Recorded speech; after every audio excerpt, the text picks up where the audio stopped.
Hey everyone, and welcome to Almost Cancelled. I am Peter, that is Connor, and we are going to talk about Twin Peaks The Return, Part 12. Full spoilers for the episode, as always. I feel like we've got a lot to talk about this one, and it's not necessarily stuff that we A, thought we were going to be talking about, or B, we're expecting from this episode. I think it's funny that, based on the tease for this one, which was Let's Rock, I think everyone had these grand ideas of what Let's Rock might be. To Yeah. add into this, there was some hype happening on Twitter over the weekend. Kelly MacLachlan was hyping up this episode, as I think the Twin Peaks account was. And the last time they were hyping up an episode, it was episode 8. So, naturally, Mm. expectations begin to rise a little bit. What I think's happened there, though, and is that they, or at least MacLachlan, didn't know what was actually like. So, they were hyping up before episode 10. There was some hype on Twitter about Shelley, like finally finding out, like about was she married to Bobby? What happened with Becky and all that? But then that didn't actually come to episode 11. So I've got a sneaking suspicion the actors aren't Are off. are off a little bit. Like maybe like scenes have been juggled around later on the process, Mm. especially when it's not Kelly MacLachlan and it's actors who only got pages of their own scenes, and maybe it's highly expect. And the reason why I think that's happened here as well with MacLachlan is because when he hyped the episode, he was specifically hyping something with Candy. And watching the episode, there's not a single scene of Candy in the entire thing, which makes me think that whatever he was expecting to see in this episode has maybe been pushed to Yeah, next one. I think because the nature of the show is obviously it's very serialized, and they Mm. obviously only know their parts, or most of the actors only know their parts. Like you were talking about the scripts there, but because it often goes episodes without seeing, say, one plot or another, it's easy to go, oh, we'll have that in episode 13 instead of 12 at any point in the process. Yeah, it wouldn't even surprise me if some of these plots were shot not knowing like how they were going to be dispersed out. It was just later in the editing room he sat down and went, okay, Yeah, it's like, right, I know I need all of this stuff, and it has to come to a point by this point in the plot. But I've got freedom to, tie them into as to become yeah. episodes Which, later on. is for better or worse. I think binging is going to make that work wonderfully. I think week to week, occasionally we get an episode that's a little bit more frustrating because it feels like it wasn't really thought that, oh, is this satisfying as a week of TV episode? Right, rather and I than- think that boils down to just the fact they're not calling it episodes, they're calling it parts. yeah, And that's true. I think that's indicative of what this is. It is I mean, part 12, not obviously, I've been interchangeably saying part in episode as I've been going, and I think everyone probably has been because it's TV. That's how Yeah. you think of it. But that's a very conscious choice, I think, on the part of the show. This is a very mixed episode. I think there's half of this is really good, but specifically the first half, and then the Yeah. second half raises a lot of really interesting things to talk about, and not all necessarily for the right reasons. Again, I think the stuff that doesn't work quite as well will probably work better later with more information and hindsight. But right now, some of the stuff in the latter half of the episode is a little bit weird. Yeah, and it's not the good kind of weird either. It's just instead of the weird where it feels like, oh, I need to know things. Yeah. It feels like I'm just missing information at times. To a point, but I'll get on my actual thoughts on. And there's a specific Well, scene I when we think get to it, we're yeah. both talking about, and I think Yeah. when we get there, I'll go into my thoughts on it more then. Some really exciting stuff early on here. I will say this is obviously by far the least amount of Kel MacLachlan in any episode so far. He's on Yes. screen for about 20 seconds, if that, which If isn't that, necessarily a yeah. big deal. It's just Well, yeah, that's what I notable. mean when I was talking about it.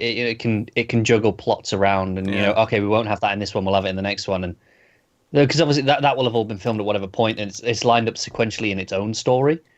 But there's only certain points where things have to be done by for things to line up. Yeah. So we start in the hotel in South Dakota with Gordon, Albert, and Tammy. And first things first, this room has red curtains. I noticed that instantly. Don't think we didn't notice that. And if you didn't notice it here, you certainly noticed it when Diane walked through the red curtains. It was like, holy shit, that's just... Yeah, no, I noticed it really early because Tammy's hair is actually this kind of dark red, and it was really blending with the curtains. noticing the redheads in the show? Are you keeping track? No, but it was dyed red, not like proper redhead. It was a red dye, and it was blending with Not a the true tones. redhead. You're No, it looking down doesn't on her count. because she's fake. Fake redhead. We're saying. She's not one of us. Same goes for strawberry blondes. They don't count either. That's Well, natural though. not. Yeah, that's natural, but they're not redheads. I'll be having none of that nonsense. Very, very inclusive club you've got there. Everyone's dying to get in, I'm sure. Um, so, so they sat down. They're talking, and basically, the point of this scene, at least this first half of it, is Albert's explaining to Tammy what Blue Rose is, what the Blue Rose Task Force specifically is, and how it came from Project Blue Book, which happened in the 70s. Some of this feels like, hey, if you didn't watch Fire Walk with me, we'll finally catch you up. True. That said, though, obviously he said Philip Jeffries led this task force, and he included three. He sort of recruited three agents for it. One was himself, Albert. One was Cooper, and he did name drop Chet Desmond, who of course was the agent in Fire Walk with Me, who disappeared. Yeah. So nice to get that name mentioned. It feels like we could have almost never heard that throughout this entire season. Yeah, it wouldn't have really mattered, would it? Yeah, but at least, it's like, okay, right, so there's your three players, and as Albert rightly points out, he's the only one who's not disappeared under mysterious circumstances since the inception of it, so, hey, that's good. So they offer Tammy sort of to join the task force. That is the purpose here. And some really cool music plays as this is happening, and it sounded kind of familiar. And I did some digging here, because I couldn't quite place it, but it did sound familiar. And I was wondering, was it from the series? Was it from the movie? Was it something returning? And it seems like it is, but not the same version. It sounds Yeah, it's like, definitely a new arrangement. yeah, it's an instrumental version of a song that was in Fire Walk with Me, I think. That seems to be the ongoing consensus right now. Okay. One of the It, songs was in it the definitely movie. sounded like a fresh arrangement, so yeah. But it definitely sounds familiar. It doesn't sound like it's a new, a completely new Yeah. composition.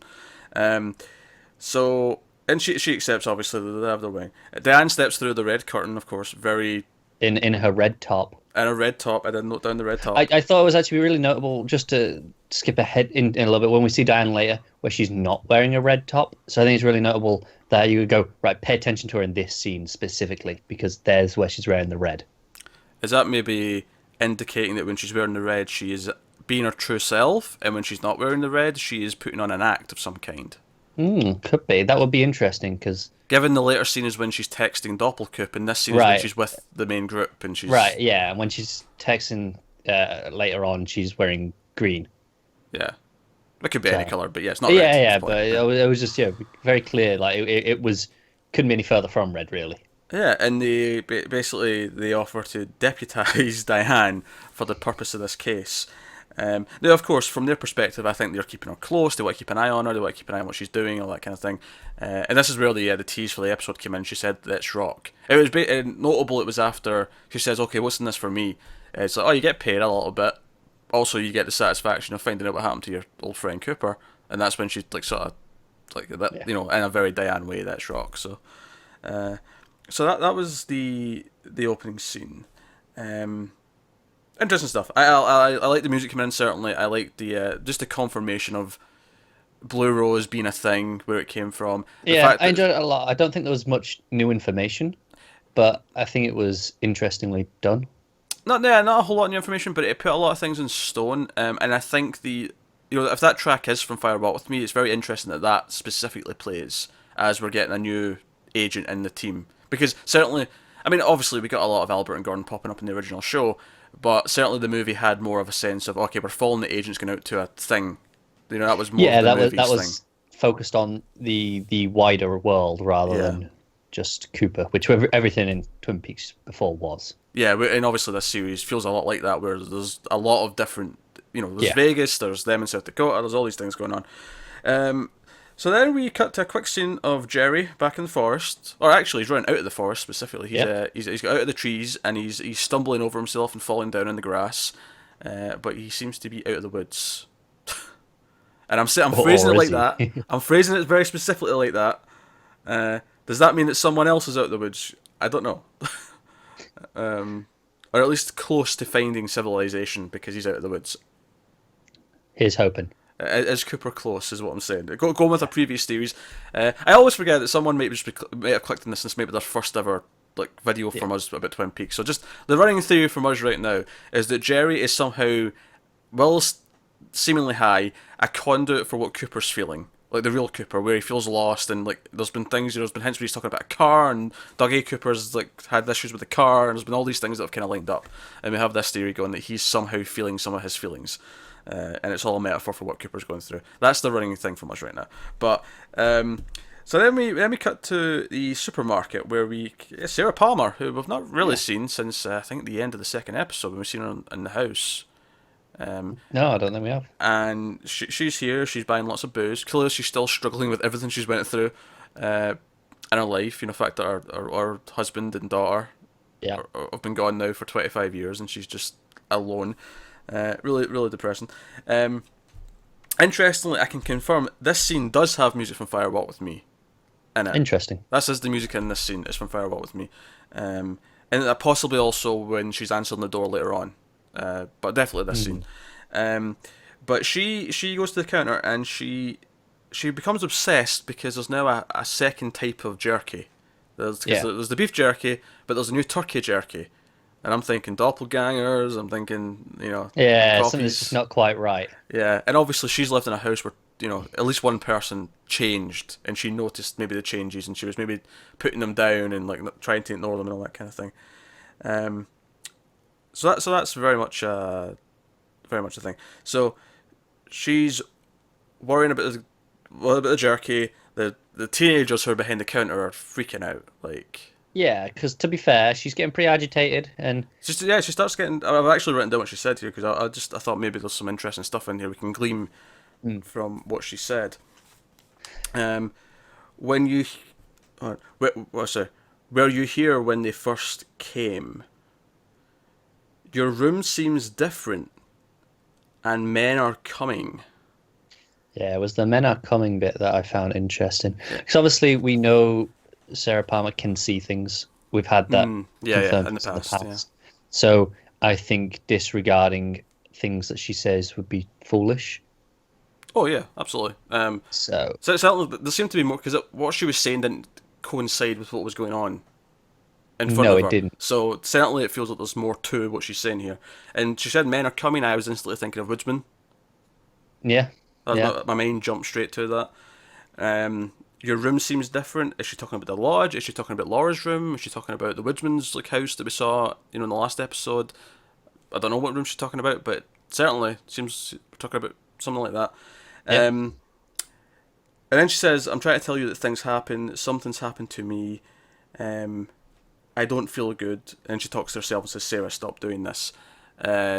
Something's happened to me. Is something lodge-like happened to her?" Well, that's it. I think it's interesting that nothing did actually happen to her directly that we saw. Things happened around her and they affected her. But if she's the girl in the 50s. If that is the case. Okay, based on just what we know as fact. Sure, yeah. Right. If she is that girl, then this makes more sense.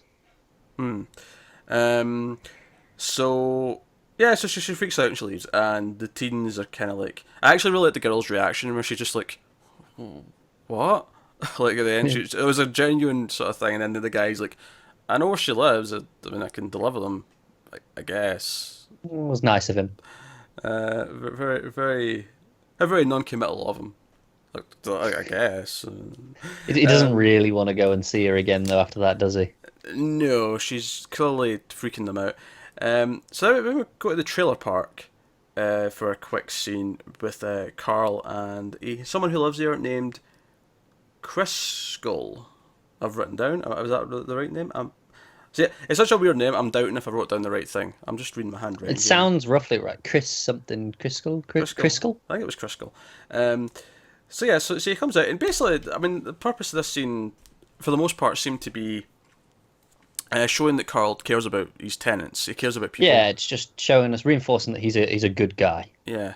Actually, I saw a funny comment online during the week that suggested maybe he's like an old bookhouse boy, because he has he had the radio to talk to the sheriff and stuff. I was like, oh yeah, that kind of makes sense. I'd buy it. I can see it.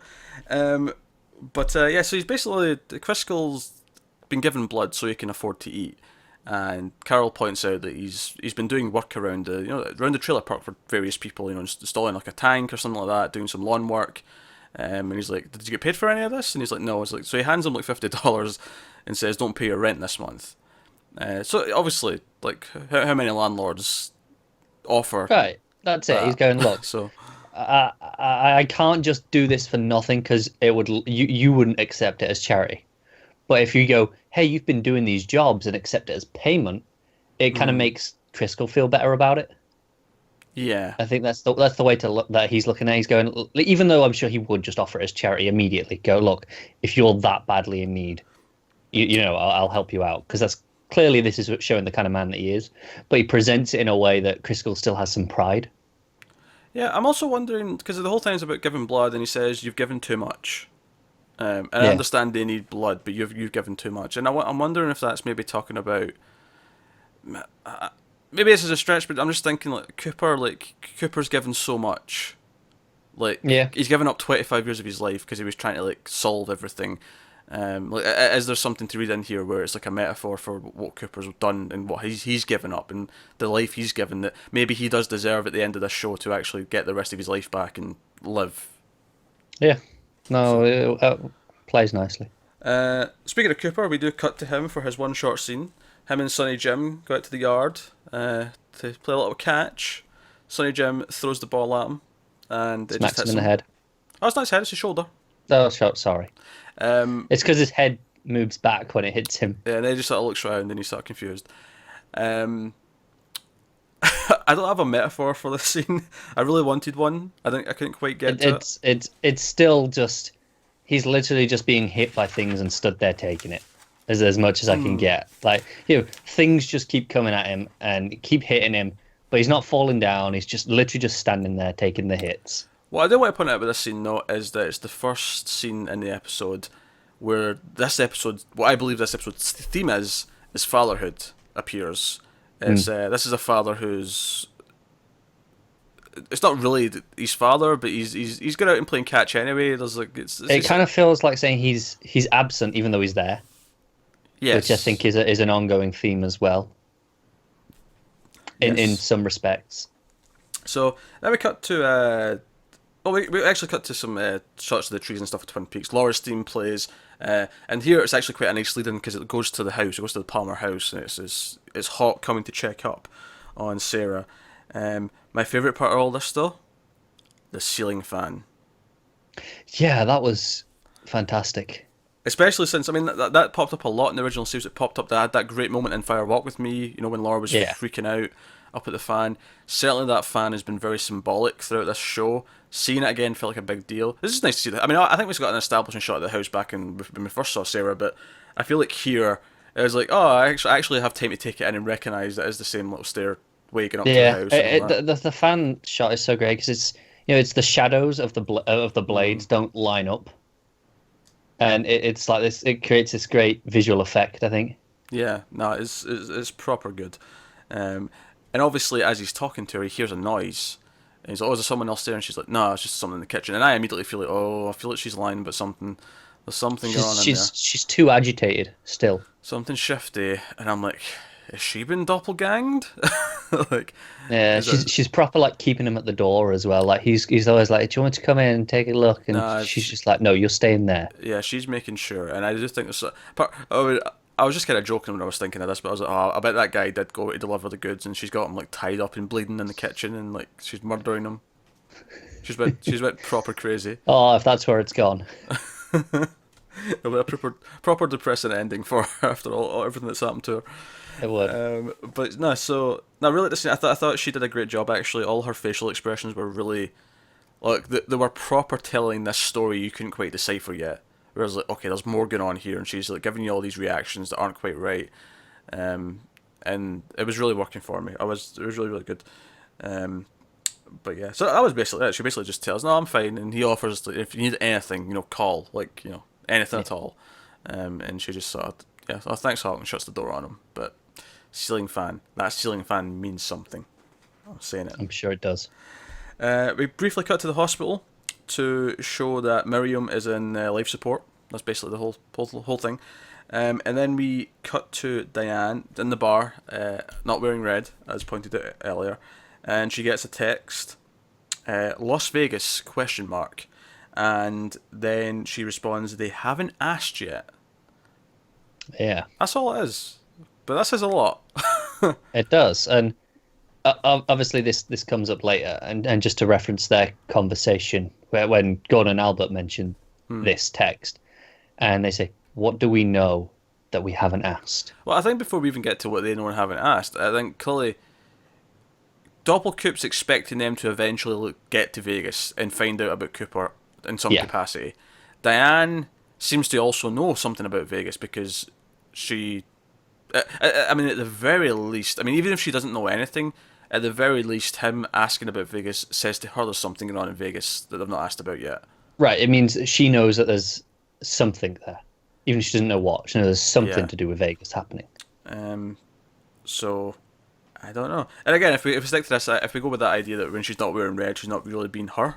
She's putting on this front, like, you know, she has a good motive for what she's doing here, even if she has been kind of shady, seemingly, and like going behind their backs. It's possible. I'd really quite like it if that turns out to be the case. I know that's kind of just wishful thinking on some level. Well, you hope, Cooper talking to Diane all those times. You really hope that she's not evil. That would be nice, wouldn't it? Or at least if she is, like, I would get behind the idea that it's actual Doppelkoop that's corrupted her. Like, true evil is what's pulled her down. Yeah, it'd be a good reason, especially it coming from Cooper in some respects. That'd be a good way for it to happen. So that's listening. Then we go to Ben at the Great Northern, and Frank shows up, Sheriff Truman, to talk to him, and basically fills him in on everything that his shitty grandson has done in the last few days, which is kill a kid. Yeah. And beat up a woman who saw him kill the kid, and so much so that she's in intensive care. And when he mentions no insurance, Ben's like, oh no, it's taken care of. So showing that, again, Ben is a decent person. I mean, to be fair, Truman leads him a little bit. He's like, if you wouldn't mind. Well, it does, but like, you'd like to think Ben would offer anyway at this point in his life. But the way he reacts when he realizes that what he's saying to him, it doesn't sound like, oh sure, yeah, I'll do that. It's definitely like, oh, of course I'm going to do that. Yeah, like yeah. Especially since later in the scene when he's telling Beverly to go make the call and set it up, it seems very genuine as he's asking her to do it. Yeah, he's like, do it now. Like, he's very don't wait till the morning, do it now, even though it's late. And he almost seems like annoyed at himself that he's forgotten her last name when he's like asking that later on. Yeah, he's like, oh, they'll know who it is, because I mean, like, how many people just came in that day named Miriam on life support? So, but that was good stuff. So this goes on, and they bring up the key. He's like, oh, and what I liked about this when he brings up the key, he's like, oh, maybe Harry would like this, and I like this because even though we can't have Harry, I like that this has been brought up in the sense that Cooper and Harry bonded a lot. They meant something to each other. I like that that's how this has been brought up. It's like, oh, maybe Harry would like this because they did grow close. Yeah, it's like, it's no good to us anymore. This key. And obviously he does know. It's weird that key shows up now, given what we're looking into, and after all this time, so they do acknowledge that. But here's the real meat of this conversation that gets really interesting. So Ben says Richard never had a father. Yeah. And that really does point to the current theory that Doppelkoop is the father of Richard. Which, we've been thinking that all along because he's such an evil scumbag, that the fact that he may have been spawned from pure evil makes a lot of sense. I just want to put out there that if it happens, I'm calling just on the off chance, massive swerve. It's not Audrey's kid; it's Donna's. I don't think it is for any moment. But just in case that swerve comes out, I want it on record that during this scene I wrote that down just in case. They've made a point of not saying the name, so the opportunity is definitely open. I do think it's a little bit weird if that's the case. I agree. It doesn't really make sense to me. That Richard still calls like. No, I suppose that would still be his grandma. I suppose. Yeah. Yeah. That would feel like a swerve. I mean, it would work, I guess. I'm not sure I'd be happy with it. admittedly. It'd be I'm really just, strange to do that though if we can't have Donna to sort of confront what he is. I agree. Yeah, That'd be really strange to do that. it would, Um, but just a possibility. Just because obviously that stuff with Donna at the end of the show never actually went anywhere. well, here's the thing though. Why would it be called Horn? Yeah, unless Donna, went all in on that. I don't see her changing her name to Horn. I don't The either. only But way it'd be her kid and his name's Horn is if she immediately said, I don't want to do this," gave him to the grandparents, and just went. And that way, it's possible. and that's why he would take the Yeah. grandparents' name. But otherwise, he wouldn't be called Horn. He'd be called. No, Haywood. Sorry, Haywood. Haywood. There you go. No. Yeah. Especially since we talked about that family, it's not. It is. But I'm just saying it's a possibility, even though It is a possibility. I Sure. agree it's very unlikely, and I'd be very shocked and kind of maybe a little bit disappointed. Especially if it did since if Doppelkoop is the father, I really don't think it would mean as much if it was Donna he'd done this to. happen. No, it wouldn't. So yeah. So I'm still thinking Audrey, but yeah. Yeah, That's me fine. too. But here's where the theme of fatherhood comes back in. Now, obviously, that itself is obviously fatherhood, but that leads Ben on a little story about his father buying him a bike when he was a kid. And I've written down fatherhood's the theme of the episode. There's a lot of father stuff. Obviously, we had the stuff with Cooper a little bit before. Here, it's especially poignant because Beverly even gets emotional as he's telling the story, and he reaffirms everything he just said by saying, "I love that bike my father got for me." Like he emphasised that at the end, how important his father was to him, and how that's maybe helped him turn out okay. And it's funny that Bobby also turned out okay, largely because he had a good, strong father figure. Right, that's it. I think it's not just a theme of this episode. I think it's a theme of this season. Oh, sure, but I think this episode specifically has a lot of different examples of it. It does, yeah. Because that's only two. There's at least another couple coming up. So, I think that's. I think this episode had that was definitely the theme. Whereas last week we had the theme of parenting in general. Last week, Right. and like parents working as a team and that kind of thing. Whereas this week it's very much focused on fathers either being there, not being there, or being there but being shitty. All these kind of things. It's kind of just the result a father has had on their child by being there, not being there. Whatever their actions have been, good or bad. It's just this is the result, and that's kind of what this episode is looking at. So that was the scene. Next we cut to the hotel again, and we had Gordon with a French woman in a red dress. Yeah, drinking red wine. Drinking red, sure, it's more red. Just put it out there. So, and Albert knocks on the door. Albert comes in, and he's like, "Okay." And I kind of got that he was probably going to talk about the text, like the Monarch and Diane. That's probably what's going to come up. Yeah. So he says, "Oh, maybe your friend should leave. Wait somewhere else." And Gordon says, "Can you wait down in the bar? I'll call you, in a few minutes when we're done." And then proceeds to be a very obscenely long exit where she takes a long time. She takes another drink. She puts on some lipstick. She's constantly smelling. She's happy with what she's doing. She's almost making a little show of it. Where she kicks the leg up and it's all this little thing. And she's very quiet. I actually appreciated the sound design of this scene.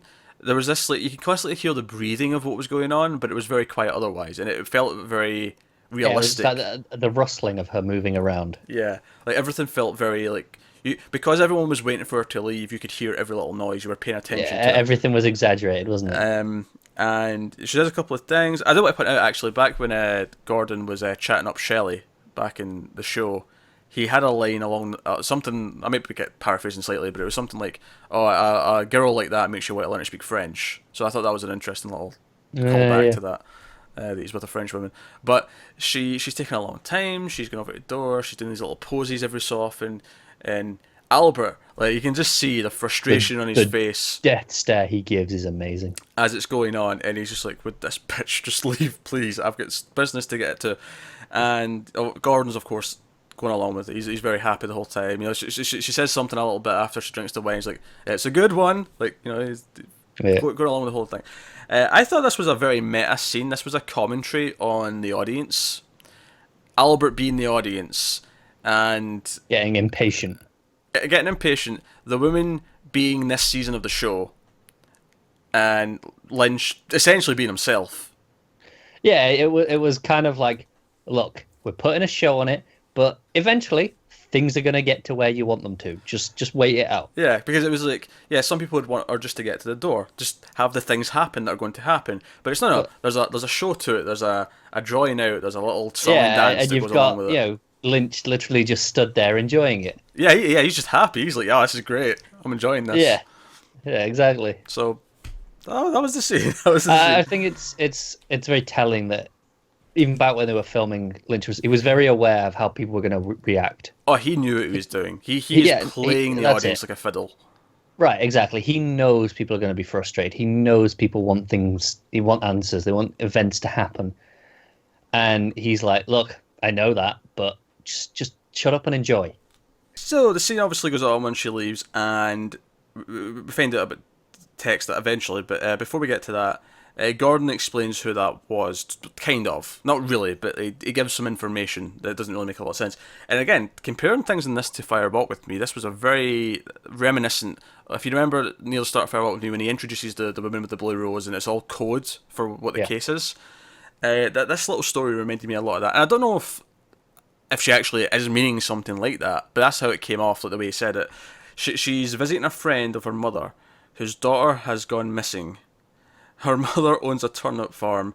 I told her that her daughter would turn up soon, which is obviously a very bad joke.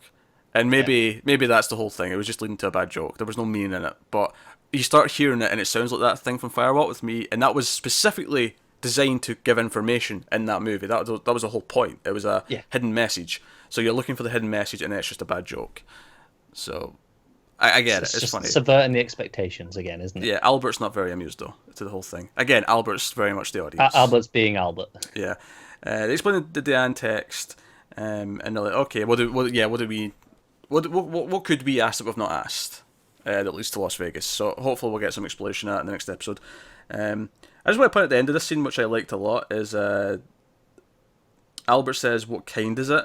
And then Gordon's like, checks his watch. It's 11:05. And Albert just stares at him. Stares. It is the death stare, and I feel like kind of like back when he said "say please" and Gordon pretended not to hear, and he called his bluff.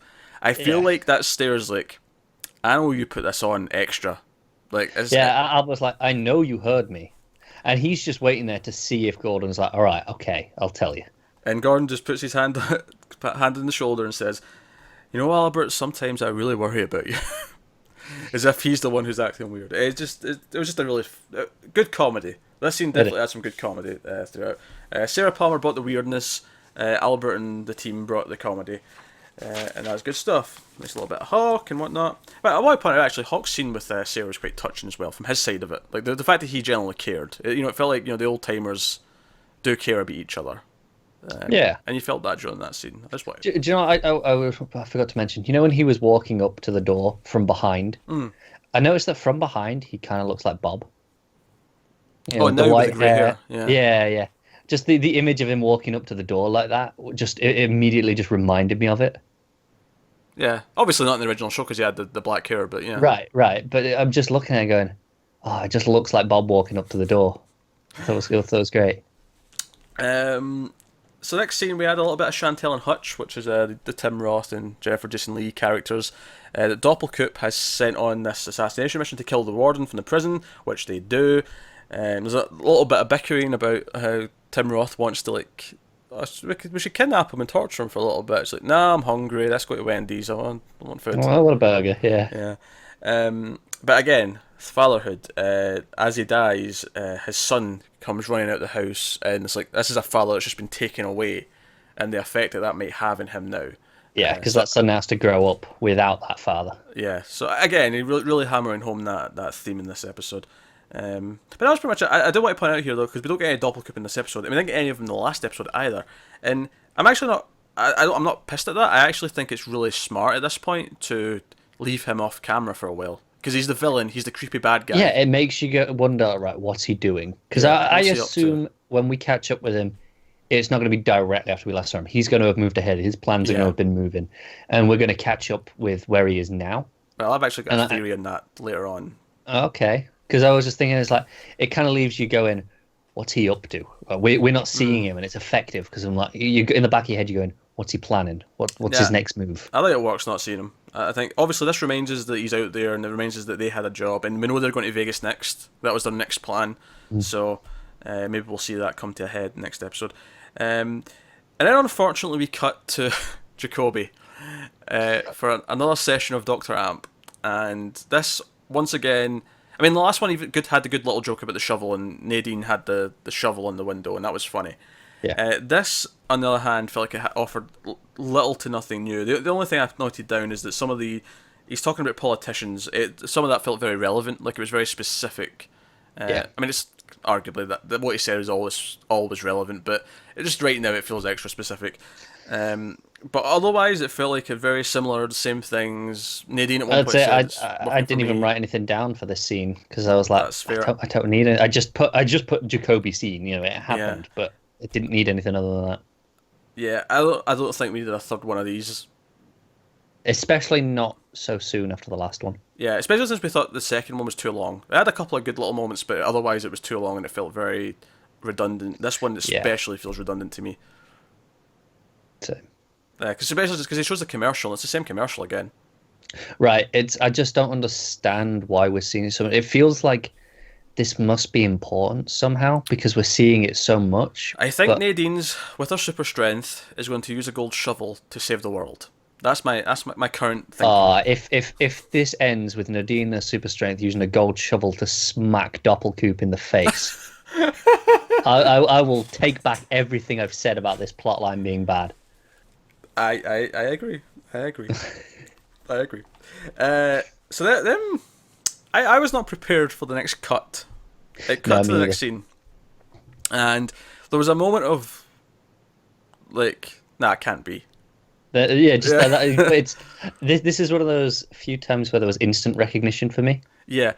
All season we've been theorising. Everyone's been theorising. Everyone's been like, "Oh, when's Audrey coming back? What's going to lead to her return? It's going to be a big moment. It's going to be this, big, scene when she comes in because it's a big deal. Maybe with Cooper, maybe with something else. And this scene especially as well has been talking a lot about Richard and his heritage and where he came from and how awful he is and all the rest of it. And it just cuts to Audrey standing there. Just cuts to her, just standing there. Yeah, and that's it. I literally just wait, Audrey, just like that. Like that was my notes at first. And obviously, there's a second of like, did he just cut to Audrey like that? That's so weird. That's a weird choice. But then I got excited. I'm like, okay, what's the scene? Where is she? What's she doing? What's going on? Yeah, exactly. After a couple of seconds of, he just cut to her like that. But whatever, right? Audrey's here. What's happening? And this is a weird thing to say, but it's probably one of the most disappointing scenes of the entire season, and it's what. And I get the joke. There's a joke in here about having these expectations and they've been completely dumb. Especially since the whole thing builds up to a phone call she doesn't get to hear the other side of, and then she doesn't get told what the other side was. I mean, the whole thing builds up to that. So I get the intention. I get it. It kind of feels cruel though, doesn't it? Because like Lynch knows we've been waiting for this. Again, like we say, he knows exactly what the audience is feeling. He's very aware. And this, again, like you say, it's this idea of he's building the expectations but not giving you what you want. And it feels like he's done that just out of spite almost. To be fair, though, most of the time I think it works in our favour. Like, most of the time it gives us something that's really exciting. Whereas this scene, I think beyond just being like a really weird scene for a lot of reasons we'll get into, it also goes on far too long. Now, obviously, Lynch likes to draw out scenes. He likes to have his awkward silences between lines and all that kind of thing. This scene, it was less awkward silences and more just lots and lots of nagging, to the point where it actually started to feel like nagging to us. Yeah. I mean, even in this episode, there was, those things like it was between Ben and Truman when they kept going, yeah. Like in the scene, they said yeah like so many times, and it felt like that was a Lynch thing, where like, oh, this is just one of those things that kind of adds a lot of time onto the scene just because of how much they say it. Whereas this here was like, but that was kind of amusing because there were these two men doing the same thing. Yeah, whereas here it was like, it was just to kind of hammer home the point that wasn't really needed. Right. So first of all, when she finally puts on her coat, it's red. Just for the Oh record. yeah, I had that Yeah, call obviously. way early on when it's Right. So, over her arm. let's break down the details. I wrote down a lot because this was the other thing about this scene. There was like 3 new character names that came up Yeah. that we'd never seen before. One that we've heard before as well. On top of that, but not seen unless it's a character who we think it might be, but it might not be. So theoretically, Billy's someone we've not seen. We've heard him being shouted on. Someone came out of the diner. Yeah. Has anyone seen Billy? And then we find out he's been missing for 2 days. So Yeah. give you some of the timeline. So Audrey's looking for Billy. She's concerned. He's been missing for 2 days. Audrey's very hostile with this guy who turns out to be her husband, named Charlie. Which, first of all, like, oh right, okay, she's married to this guy named Charlie. Yeah. So that's the thing. Then when she gets angry, she admits that she's having an affair with Billy, and she mocks her husband. Get no balls, all that kind of thing. And then she gets concerned because she said, and I think this is a running thing as well. The idea of dreams coming into a lot of things this season. This is one of the notes that a lot of this I kind of just wrote down sparingly, where this bit I got circled around. She said she saw him in a dream last night, and he had a bloody nose or a bloody mouth or something like that. He was bleeding from his nose and mouth. Oh, both. Okay, right. There you go. I'm right. Cool. And she says, and sometimes dreams turn out to be true. Yes. Yeah, that's a very interesting line. I wonder if that's like, if she was raped in a coma, did she dream about it and then wake up and find out, oh shit, I'm pregnant? Yeah, that or just the idea of, she had that relationship with Cooper, and I think Cooper was very open about his dreams and things That's happening true, and yeah. coming true, and I think maybe she just picked something up from him, if true. nothing else. She definitely seems like she's not quite the Audrey we left off on. She's definitely a bit colder, maybe a bit more reverted to her cynicism that she had at the start of the show. And I wonder if that's again a sign of Cooper's not been around. Like, he has a good effect on her, and Yeah, he brought her up. yeah, and but him being missing for so long, and for the life that Doppelkoop kind of, if her theory's right, if the ongoing theory's right that he did have sex with her or possibly rape her when she was in a coma, like, he literally implanted her with evil. Yeah. to put it. And that's got to bleed through to her, surely. You would think, or just at its core, Cooper's not around, and that's had a bad effect. And when Cooper does, if and when he comes back, does she start to feel like her old self again because of that? So then we get a lot of these details of characters we don't really know. Tina was the last person to see Billy before he went missing. And Charlie's still being resistant, and she's like, okay, why don't you sign the papers? And obviously I think your mind jumps to the divorce papers. Maybe they're in that place where this is breaking down. So maybe it's not. I went to, yeah. Maybe it's not a total affair. Maybe it's like they're already like breaking up, and that's when this has started or whatever. And then when he says he wants to run the papers by his lawyer, she says, maybe I'll run them by Paul. And he's like, you do that to me? Like, he gets offended. Like, you go to Paul? Like, who's this Paul? Like, why is he good with papers? Is he another lawyer or what? He doesn't want to sign, certainly. He's very against it. So then he says, right, okay, I'm going to phone Tina. Let me call Tina, see what she has to say. I won't say you're here. So you get the idea that Tina and Audrey aren't on good terms. He also says, and this is a really interesting point, well, as far as it can be interesting, we don't know who these characters are. Says, Tina won't be able to talk if her husband's there, but I'll try. Yeah, and obviously, she was told that Tina was the last person to see him. By Chuck, yes. By Chuck, but they do say, Charlie mentions that Chuck stole his car or his truck. That was the next bit. It was a truck. It was Billy's truck. Chuck is unreliable. And he's the one that told Audrey that Tina last saw Billy. Chuck stole Billy's truck about a week ago, or whatever it was, he said. Police found it, and it was returned to him, so Billy dropped the charges. Yeah. Also, just on a naming linguistic point, it's really weird to have a Chuck and a Charlie, given that both are derivative of Charles. A little bit. Obviously, one of the theories is that Billy was the guy who the truck came back to. Now, I don't think, obviously, that this incident he's speaking about his truck being taken can't be that incident, because that was way before that would have happened, and plus we knew Richard had it. That said, we don't know if necessarily Richard is the one who stole it. like Richard had it later, in that day, but I mean, he might not have been the one who took it. Someone else might have took it. That's true. Who's to say Chuck's not one of the the henchmen for Red or something like that? Like he could be. Yeah, we literally don't know who this guy is. Yeah, because so we've got nothing to work on with this scene. at least from the way they phrase it here, though, it sounds like this truck stealing incident happened, because the kid only died a couple of days ago, in time. Yes. So it sounds more like this was This was before that, yeah. That said, though, the idea that this is still the same truck, though, and it was taken again, and then because we know that guy was meant to show up for a meeting with Andy, the guy the truck came back to. If that is Billy, who Audrey's having an affair with apparently, if that is Billy, then we know that he did not show up for that meeting, and we got that ominous music as we saw the house, as if he's not maybe there or something like that. So that would all hold up. If he does turn out to be Billy, there's a lot of evidence there to suggest that he could be. But again, there's also nothing that says it has to be him. Like, it could easily be someone else. It's all circumstantial at this point. So yeah, that was that. So then it goes on the phone, and we only get Charlie's reaction. We don't get to hear what Tina's saying, but he starts saying things like, "Oh my goodness," he's taken aback by what she's telling him. She's saying things. He says things like, "I won't, I promise," and then he says at the end, "Yes, me too."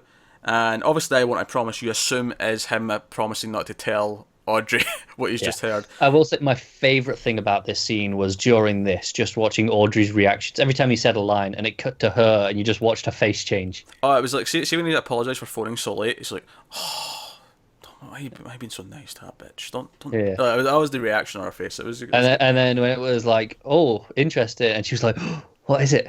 Yeah. And then she get frustrated towards the end because like, hurry up, wrap this up, tell me. And then I will admit, I did enjoy the ending when she's screaming at him. You're not even going to tell me what she said. Like she's screaming it out. Like it's like I liked the ending. The ending was funny. The scene did go on far too long though. It did. It went on too long. It was about a lot of names we didn't know, and it made it hard to get into it in the same. Especially since we're episode 12, and it feels we're 2/3 through. Yeah, it feels a little bit late to start introducing so many names that might not be that important. Then again, though, sometimes with Lynch, we look back on it later and go, "Oh, this all fits in with these things." Once we have more information, I think the problem is it's just poor introduction handling because like you say, it's a really long scene. It's dense. There's a lot of information, a lot of names, a lot of exposition, and it's kind of hard to care about what's going on when you're just trying to learn. Okay, you're just trying to keep up almost instead of actually like enjoying what's happening. You're trying to keep up. You're also still kind of in shock that Audrey's back because we're not seeing her. Who seems to have been living in Twin Peaks the whole time. Doesn't seem like she's even gone. Like she seems to be still be there. So hopefully we get more of her in the next coming episodes, and we maybe learn a bit more about what's going on in a more concrete way. That's not just all these names. I mean, I'm interested in some of it, but it was definitely. For a scene we've been hyping up all like, oh, how's Audrey going to come back and how's this, combined with the hype on Twitter this weekend, it was hard not to feel a little bit, especially since it was going on so long. I was like, okay, there's not going to be much after this scene now. We're getting late on in the episode. This is probably we're wrapping up soon after this. But here you go. So disappointing scene overall. Although I am happy to have Audrey back, and she still has her chops. I thought she was. Some of the funny beats were playing out quite well, which is good. Definitely. So then we cut back to Diane in the bar. What I thought was interesting about this scene, before she goes to her phone, the barman gives her a drink, and she says, "I know you're closed. Thanks." She's like, you didn't have to serve her. It's like, no, we're closed, and I took that to mean we're kind of getting into overtime here, and maybe it's just a representation of the show as a whole this season. Like this is kind of a second chance that we shouldn't have. It's closed. It's almost like Lynch saying to the audience, you should be thankful for whatever you get because you wouldn't have had this at all. Yeah, it's like she doesn't even order anything in particular. It's just, or we never see her order anything in particular. It's just like, right, here you go. And it's like, look, be grateful you've got something. Yeah, and maybe that's been a little bit too cynical with my interpretation, but it certainly felt like, we're in overtime, but you're still getting something, so be thankful for it. And it does feel like she just sat down because she sort of like... that's what it it felt like she just walked in. So that was interesting. And of course, the main thing here is she remembers the coordinates from the arm. She tapes them into her GPS. I will say that's my one problem with this episode. In terms of in this sense, that we have that flashback of her memorizing it. And I felt that was really strange because Lynch has never shown any need to remind the audience of something like that. He's always trusted us to remember information like that. So just seeing like the flashback of her, memorizing it and looking over the shoulder, it was kind of like, hey, in case you missed that, that's how she has this information. I don't think that was the purpose of it. I don't know. It just, So you're going to the layman's like solution for that. Like that's why it's there. I don't really have a proper answer for you, to be honest, to replace it. It is a little bit weird because he doesn't usually do that, which is why I think there's more of a reason for it than just let's remind the audience, because he doesn't. He does just he trust the doesn't. audience. That's what I mean. It feel, but that's Almost how to a fault at times. right, exactly. But that's how that felt. It was like in case anyone missed her looking over the shoulder, because she wasn't the focal point of that scene at that time. I still don't think that's the correct reading of it. I don't think it's as simple as it's just to remind the audience that she did this. I think it's more because she's only just remembering she did that to go and look at, like, to go look, because she's had like a full day to look this up, Yeah. and she's not done it. And I think the purpose is more, we get the flashback of her remembering it. So, and it's not just one scene either. It cuts between it a couple of times as she's thinking about it, and I think that's to emulate the idea that because she did this little trick where she's saying the word out coordinates +2, and it's almost like she's attributed a number or maybe a pair of numbers to each letter. Because she's sort of saying it out, and you see her on the flashback kind of saying it out. And I'm wondering if the reason why it intercuts it is because it's like, she remembers she's like, okay, co, and she remembers that chunk of it, and it's cutting between them to emulate the way she's remembering it. Yeah, maybe. It wasn't working for me at all. I thought her face, just the acting, you could see the remembering was enough. That's fair. I just want to defend. I don't think it's just, I want the audience to remember this. I'm not saying that's what it is, because obviously that's why I feel like it's so particularly strange, because that's what it felt like to me. I'm not saying that's why it was there, but that's what it never felt bothered like. me. I agree it's weird because he doesn't usually do it, but it never, like, it was over quick. I never feel like it lingered longer than it needed to. I guess it just bothered me because it doesn't do that before. Like, it never has done that, so it felt like this was a weird moment. Anyway, so she types the coordinates into the phone, and it's that thing where you're on Google Maps and it's like you're too zoomed out and you can't see. Yeah, so you track in a bit. So you see she zooms in a little bit with her thumbs, and she's getting closer. And obviously, I'm sitting there in my seat. I'm going, it's going to say Twin Peaks, isn't it? Yeah, is anyone not expecting that at this point? Like, is there any other possible thing it can land on that would, justify that build? I'm sitting there like a giddy schoolgirl. It's going to be Twin Peaks. It's going to say Twin Peaks. And no matter how much I was expecting it, I still grin like a madman when she zoomed in that one last time and it actually popped in Twin Peaks, and it's like, yes, well, like everything's going to converge somehow. So we know why. At least some characters are going there now.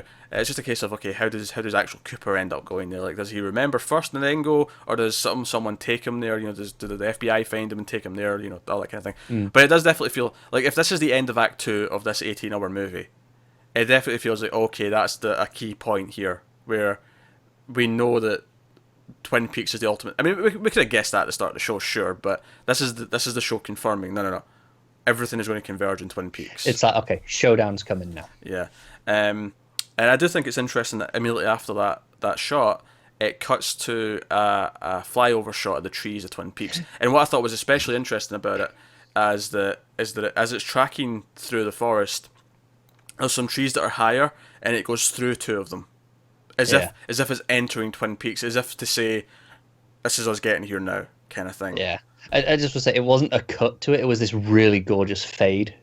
Oh, sure. Yeah. It was. I just prefer because it was one of those. It was one of the few times this I've really written down like the edit, because I thought it was fantastic the way it faded fair. Into it. Yeah, but like I say, the point being that it's we're getting there kind of in the story now. Yeah. Like this is. And to go back to the scene with the Lynch and the woman, it was kind of like, look, it took time, but eventually Albert got what he wanted. She left. He just had to wait. And that kind of feels like, look, we've taken time, but here you go. That's not to say that we're going to be there next episode. We're not. Like, we've got stuff to deal with before we get all these characters to Twin Peaks. But this was the show saying, we're getting here. Like, it's almost time.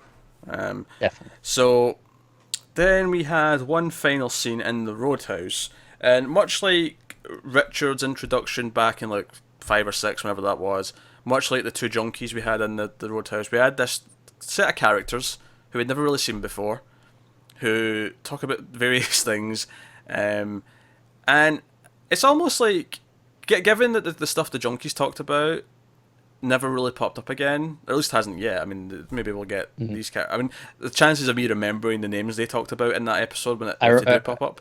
The only one I remember is Clark, because they said Clark about 1,000 Oh, times. no, not this one. The junkies. Oh, right. Oh, the junkies. I remember these ones. I've got it written down. I didn't write down all the names of this one. Tit. No, I'm talking about the junkie scene. Right, okay. Yeah, I don't remember most of them now. Of course you don't. Why would you? But no, so I feel like that, if nothing else, this is to give us a sense of the overall going-ons of Twin Peaks, where, you know, like we keep saying, it's a bit darker, it's a bit more of a shithole. I think it's just a sense of showing us this is a lived-in town, and it's wider than just the characters that we know. Yeah, it's kind but of again, it's reinforcing that things aren't quite right. Most people are going through bad experiences in Twin Peaks right now.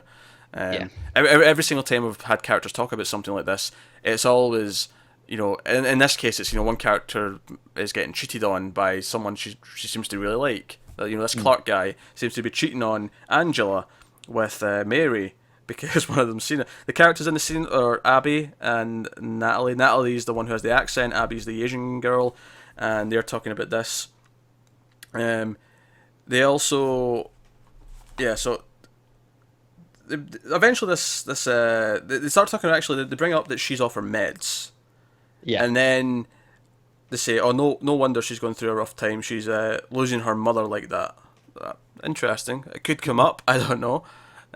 Who's lost their mother recently? I can't think of anyone. But I don't know. But it's another one of that. Not quite, but fatherhood. You know, like the idea of the parents being absent. Oh, sure. Yeah. Just to play into the themes of the episode. It's just the idea of, you know, the idea of the absent parent is affecting their life decisions in some way right now. And then a guy named Trick jumps into the scene, kind of out of breath, kind of like a little disgruntled. He's like, oh, I guess what just happened to me. Someone else ran me off the road. The farmer had to help me out. And I immediately went, Doppelkoop. Yeah, I was like, he doesn't care anymore. He's steaming ahead. Doppelkoop is arriving in Twin Peaks. That is my prediction based on what this guy said. I agree. I think Doppelkoop he has an entrance almost about it. Like he's like, I don't care who gets hurt. You get out of my way, basically. Yeah, I think that's Doppelkoop. I think he's in Twin Peaks, and I don't necessarily think we'll see him next episode. I mean, we might. It could be time to check in with him next time. Next episode may be all Doppelkoop for all I know, given the way this show jumps around. But no, I think that's him making his entrance, and they also mentioned that Trick was under house arrest, and because one of the girls thinks he's under house arrest, and the other says no, he was, but that's behind him now. And then Abby seems to like Trick because they say, oh, he's a free man now, and it's almost got this extra connotation or this extra meaning behind it. It's like, oh yeah, he's available now, and that seems to make Abby quite happy. And again, if I keep comparing things to Cooper, you know, being out of the lodge after 25 years, you know, he was under house arrest. He's a free man now. You know, I feel like all at the very least, all these scenes with these characters we never get again. They seem very one and dones. They always seem to bring up some sort of thematic point about something else that's going on. I will say, I do think it's weird though that if you remember Richard's introduction, that was when we had the table next to him had all the girls, and one of them was Jane Levi. I do think it's extremely weird that we've not seen more of Jane Levi, given that she's a pretty known actress now.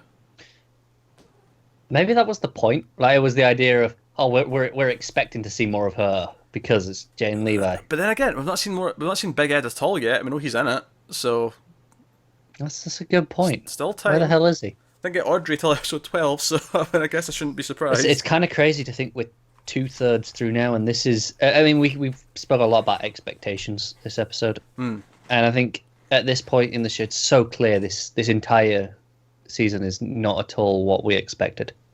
Oh yes, what no one expected. I don't think anyone could have expected this, because it's intentionally done things so differently. Yeah, which I think Lynch was always going to do. I don't think Lynch was ever going to just do...